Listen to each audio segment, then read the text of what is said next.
እንግዲህ ቦሪንግ የነበረው ይህ ጨዋታ በፒኤስጂ በፍጹም ቅጣት ምት 4-3 አሸናፊነት ተጠናቋል።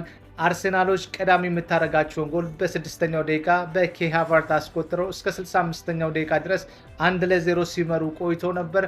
ነገር ግን በ65ኛው ደቂቃ ዴምቤሌ በፍጹም ቅጣት ምት 1-1 አድርጓቸው ይህ ጨዋታ በመደበኛው 90 ደቂቃ 1-1 እንዲሁም በተጨማሪ ሰዓት 1-1 በሆነ ውጤት ተጠናቆ ወደ ፍጹም ቅጣት ምቱ አምርተው እንግዲህ አርሰናሎች 4-3 አሸንፈዋል። አርሰናል ገብርኤልና ኤዚ ሚስ አድርገው ነበር። እንዲሁም ለፒኤስጂ ደግሞ ሚስ ያደረገው ማንዴዝ ነበረ።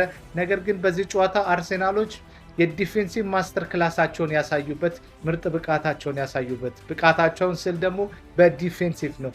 በተለይ ፒኤስጂዎች ደግሞ በኳስ ቁጥጥር የተሻሉ ነበሩ።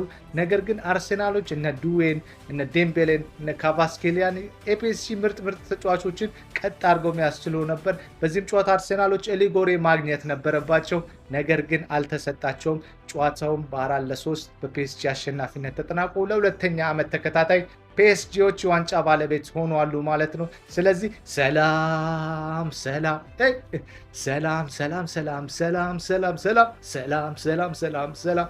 ወተታችሁን እየጠጣችሁ የአርሰናል ደጋፊዎች ተኙ። ቻምፒዮንስ ሊግ ለእናንተ አልሆነም፣ ለእናንተም አልተፈጠረም። በሚቀጥለው ዓመት ደግሞ ሞክሩ። ይመቻችሁ።